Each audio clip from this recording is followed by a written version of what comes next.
Of course, I first want to apologize for that because I have a lot of things that I'm applying to right now because I realize my TAs are very slow in grading and some other activity I have to step in.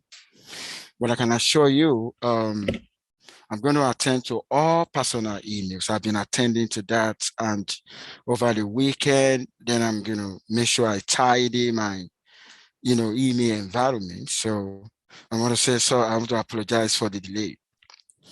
Another thing I'm going to say today, it has to do with the midterm one.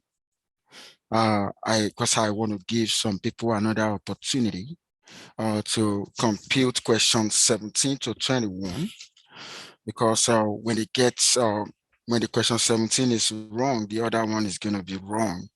By next week, I'm actually going to set probably 5 questions for 8 minutes.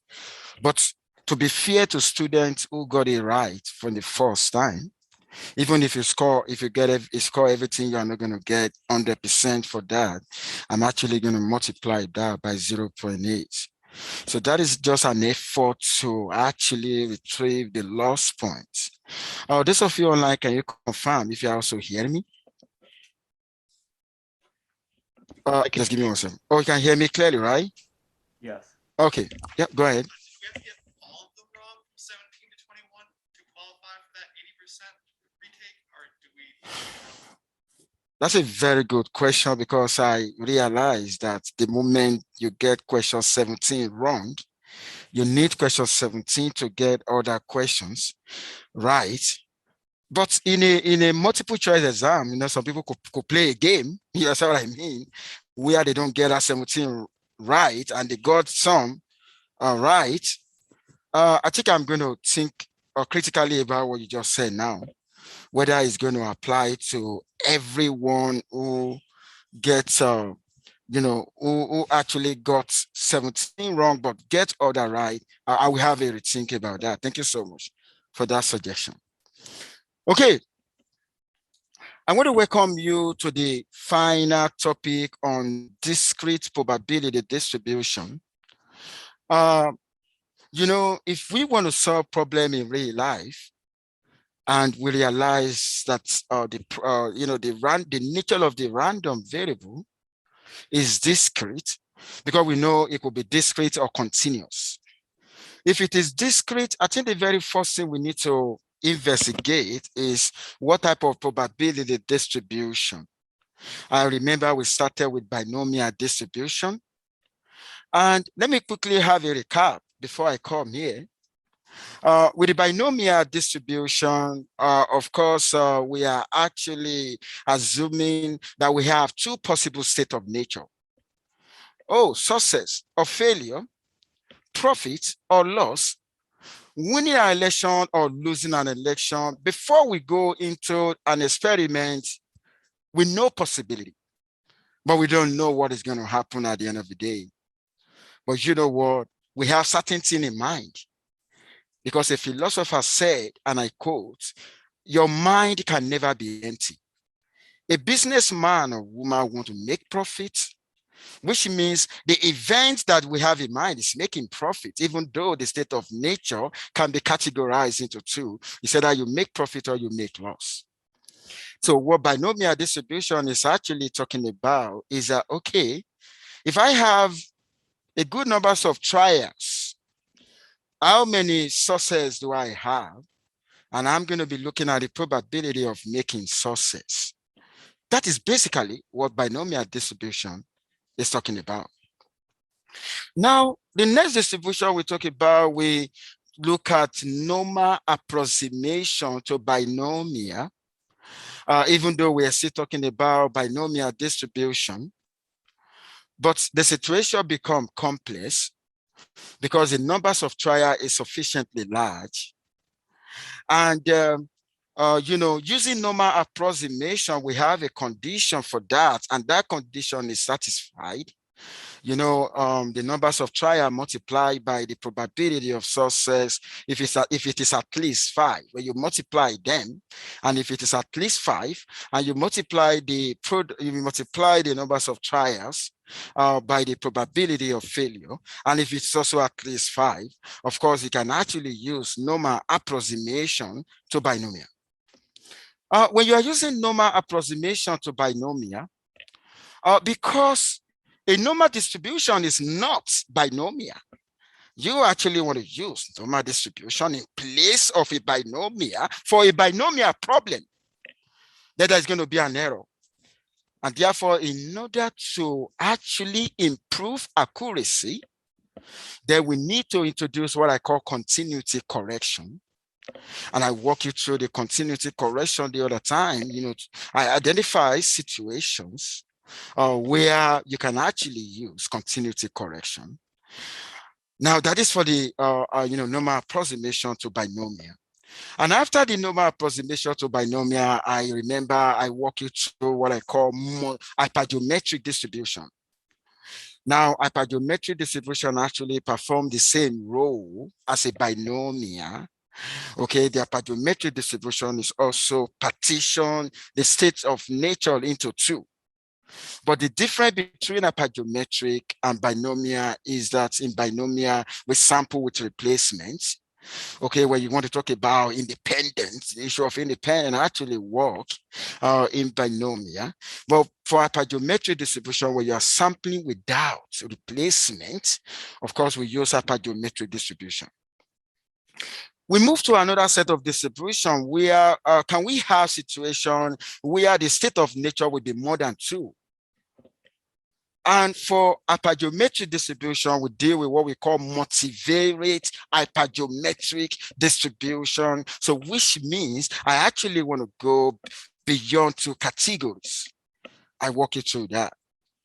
Then also for the binomial distribution, how do we also, talk about distribution that consider beyond 2 categories? Then we discuss multinomial. Multi actually means the numbers of the levels of the variable you are interested in is more than 2. And after the multivariate, after the multivariate hypergeometric and the multinormal distribution, then I remember we moved to Poisson distribution. I want to tell you whether you're talking about Poisson distribution, you're talking about hypergeometric, talking about multivariate, multivariate hypergeometric, multinomial, all of them, they are generalization of binomial, because in every of these distribution, we are actually talking about the issue that has to do with categorization, where it's either you record this event or you record another or the other event.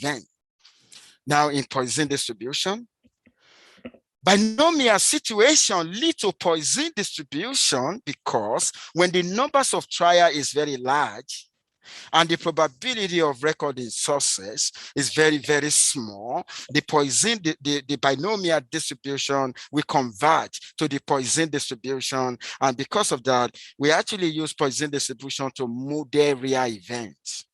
I remember I told you the other time, if I actually want to know the number of customers that will be ahead of me when I go to grocery store, of course, that will follow Poisson distribution.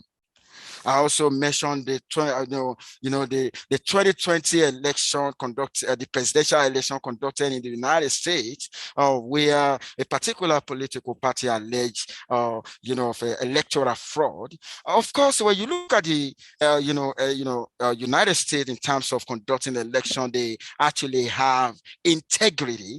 But the fact that they mention fraud, the fact that the probability of that occurring in the United States, the fact that that is a real event, that doesn't mean it cannot occur.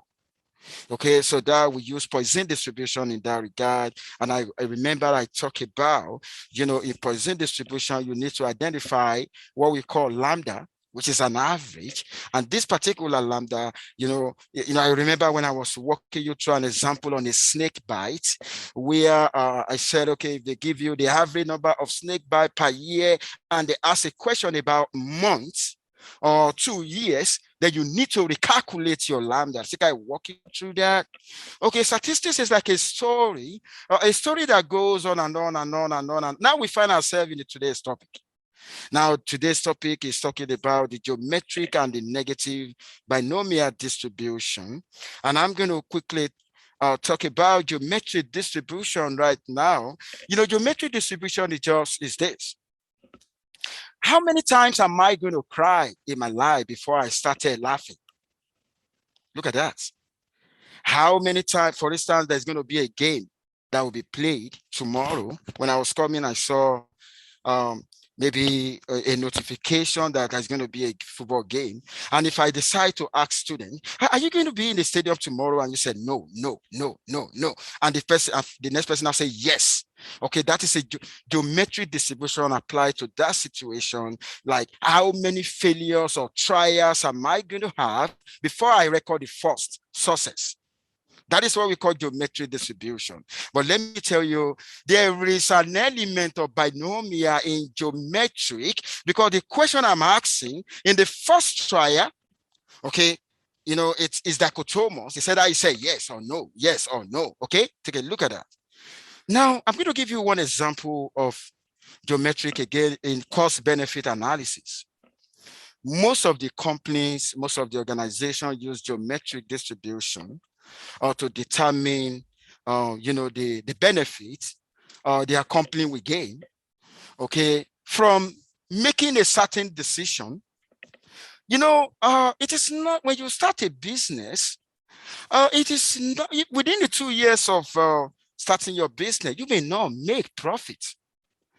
Okay, you got to wait.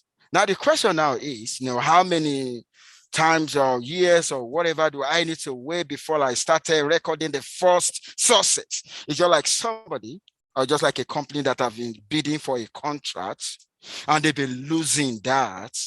Now, how many contracts are they going to, make effort for before they could actually record the first success? That's an example of a geometric distribution.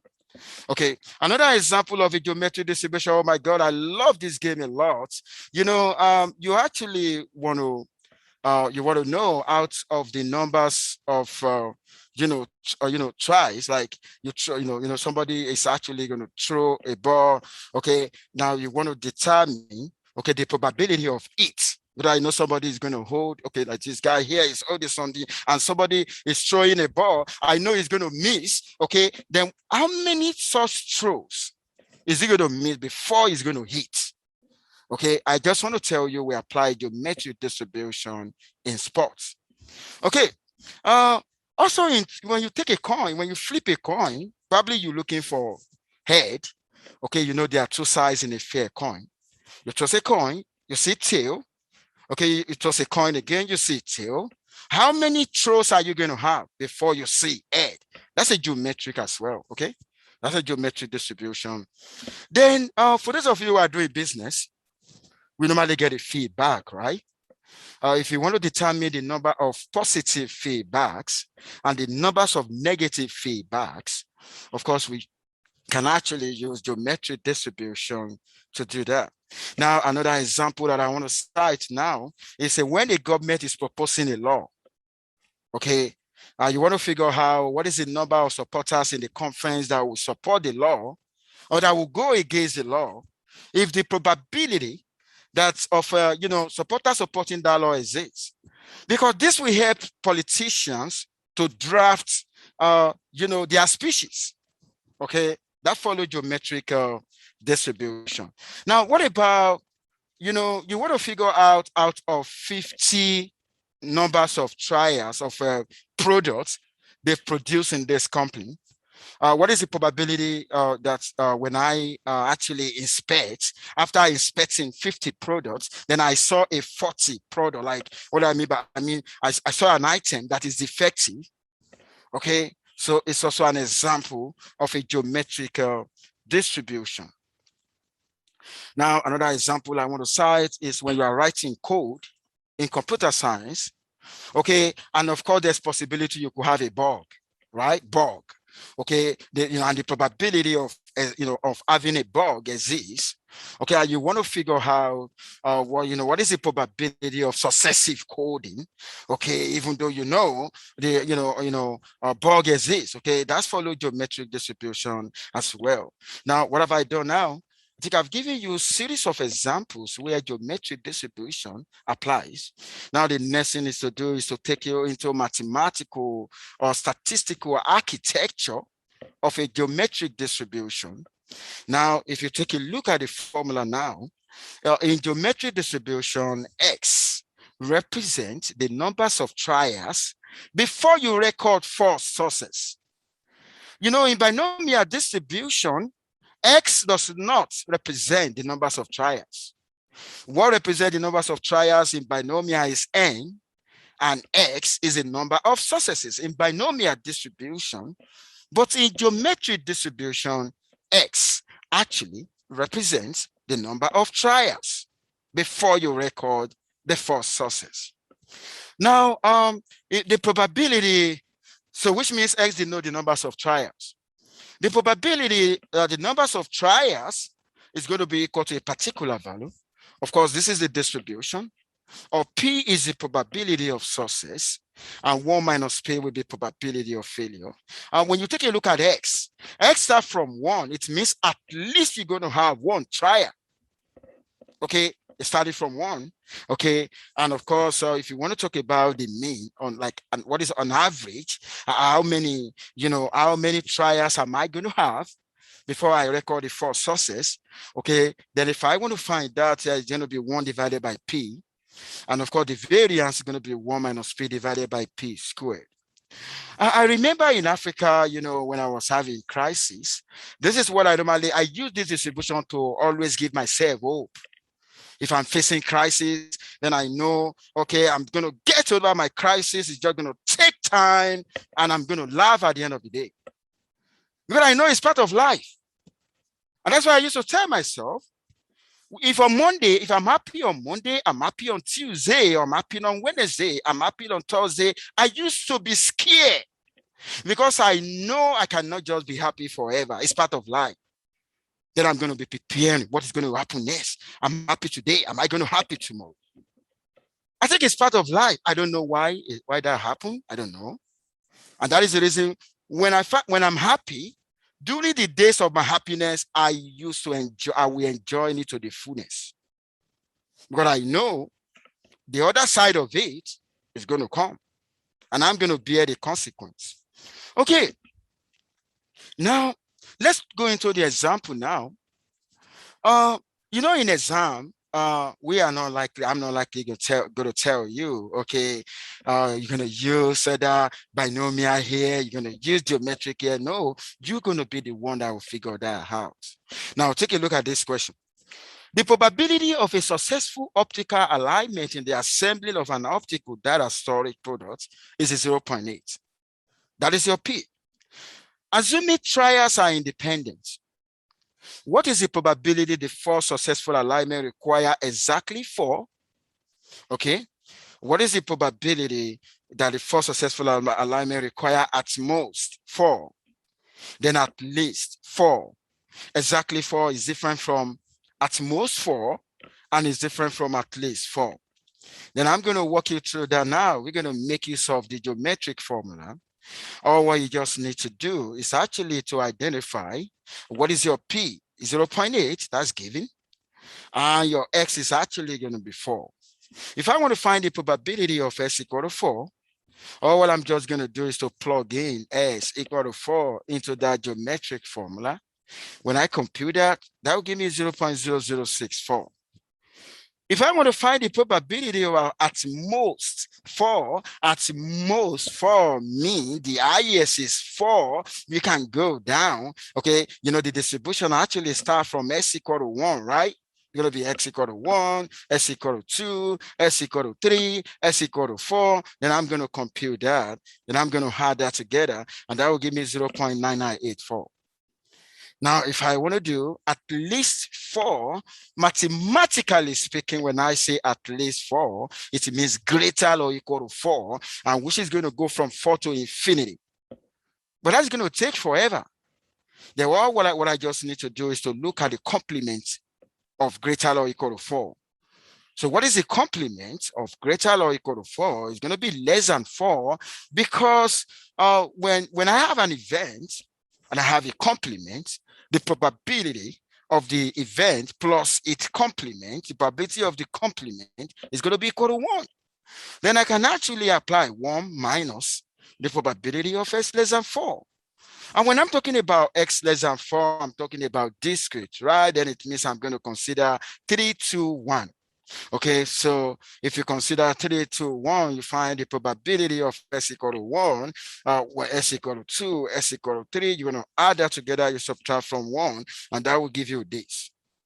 Okay, I'm going to walk you through another example right now. This example is very interesting.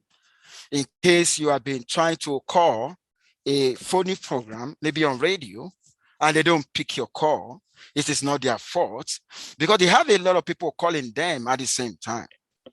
Now, the question now is, how many calls am I going to make before my call will be connected? Now, take a look at this. Assuming that each of your calls, so a popular radio station, has a probability of 0.02 of connecting. Oh my God, it's 0.02, 2 out of 100. That is so small, right? So if the probability is very, very small of connecting, then on the average number of calls you're going to make will be so huge. Okay. Now, he said, what is the probability that your first call that connect is your 10th call? Okay, the first one that connect is your 10th call. Then in that situation, x equal to 10. Okay, what is the probability that it requires more than 5? More than 5. More than 5, we need from 6, 7 up to infinity. And what is the mean numbers of calls needed to connect? Okay, so how this can be found? Okay, so the first one, when s equal to 10, you just plug in the value. Okay, you have that. Then the probability of s greater than 5, I think there was a mistake here. If you look at more than 5, what is the opposite of more than 5? It should be less or equal to 5. So less or equal to 5, it should be probability of s equal to 1, s equal to 2, s equal to 3, s equal to 4, s equal to 5. But what is computed here is probability of at least 5. Does that make sense? So I'm going to correct that. So you can correct that. I'm sorry that's, that's actually. Now, if I want to talk about the average numbers of calls, the formula is 1 over P. 1 divided by 0.0. Oh my God, 50 calls. The mean of numbers of calls is going to be huge if the probability is very small. And that this is expected. Okay, so this is what we call geometrical distribution. Now I want to go into negative binomial distribution now, but let me tell you this. The moment you understand you understand geometric distribution, then you're going to understand negative binomial. Let me tell you this. The negative binomial distribution is a generalization of geometric. Now, the geometric is going to tell us how many trials am I going to have before I record the first sources. But negative binomial is going to say how many trials am I going to have before I started recording a good number of successes, not just one. Maybe I ask you a question. Are you going to watch that game tomorrow? You said no, no, no. And this guy said yes, yes, yes, yes. Oh my God, that's a negative binomial. Because for geometric distribution, it's just going to be no, no, no, yes. But for negative binomial, no, no, no, yes, yes, yes, yes. That is the difference between the two. So therefore, negative binomial is a generalization of a geometric distribution. Okay, now I'm going to go into the formula now. What are the properties of negative binomial distribution? Of course, it actually consists of a sequence of an independent trials. And of course, in each trial, you say that you have success or failure, just like what I said the other time. Oh, yes or no. So, get stuff like that. And the probability of success remain the same from trial to trial.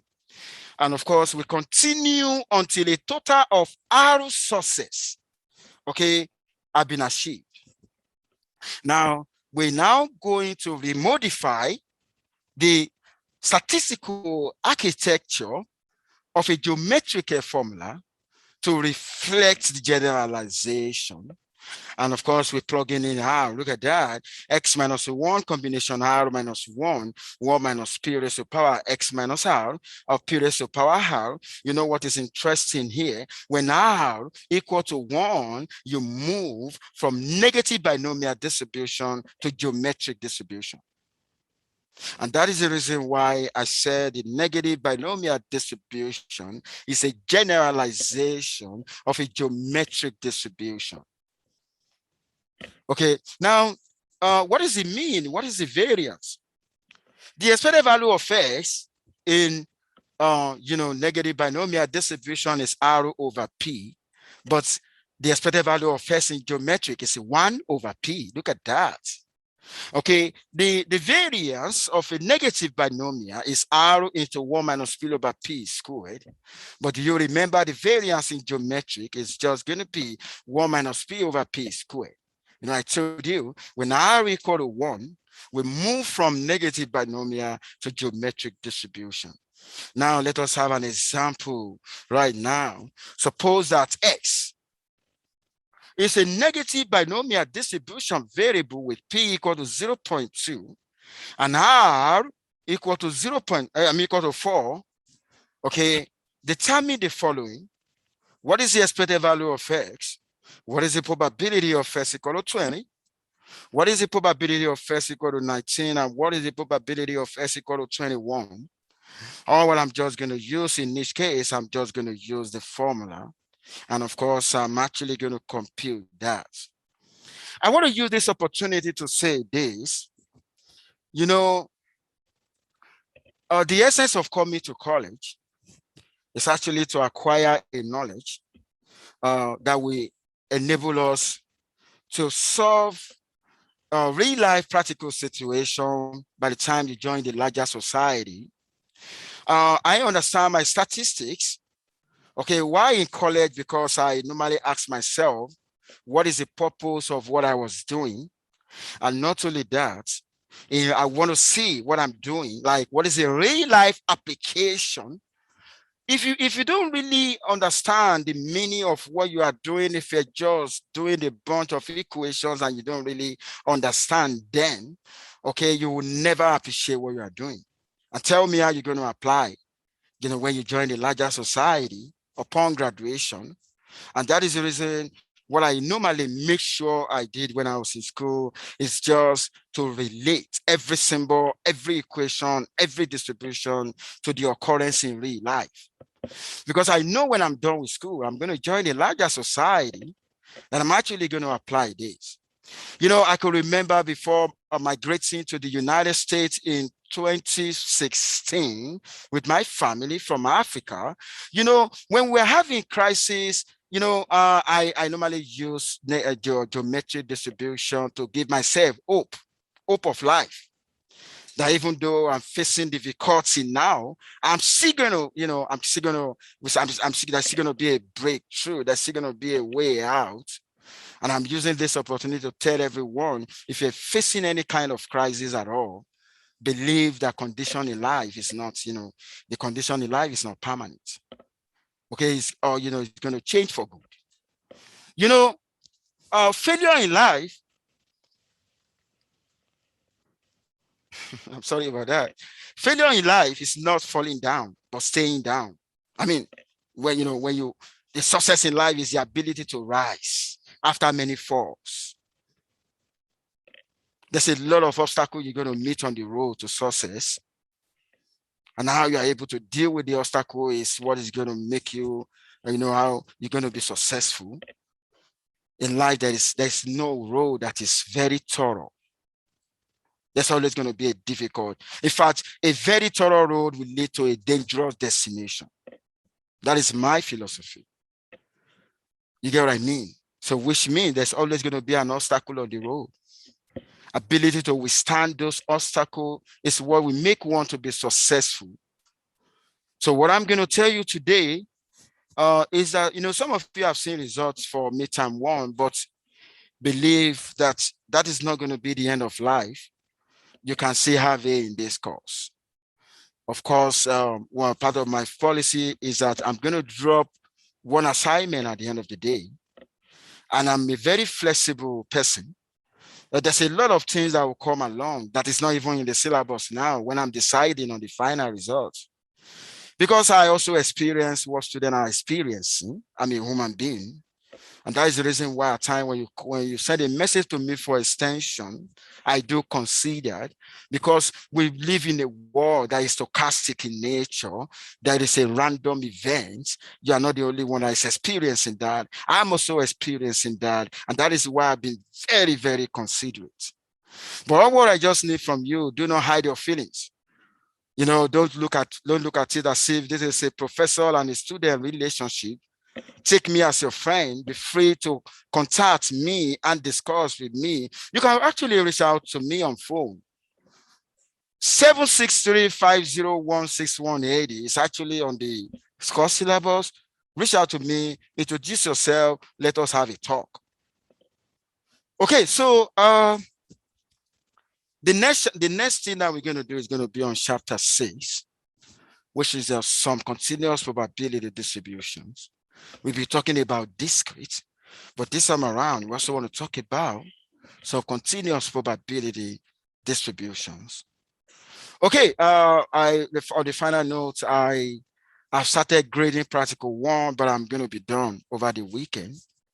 I realized that, some that did a good work, group work, the other group members we also have, even if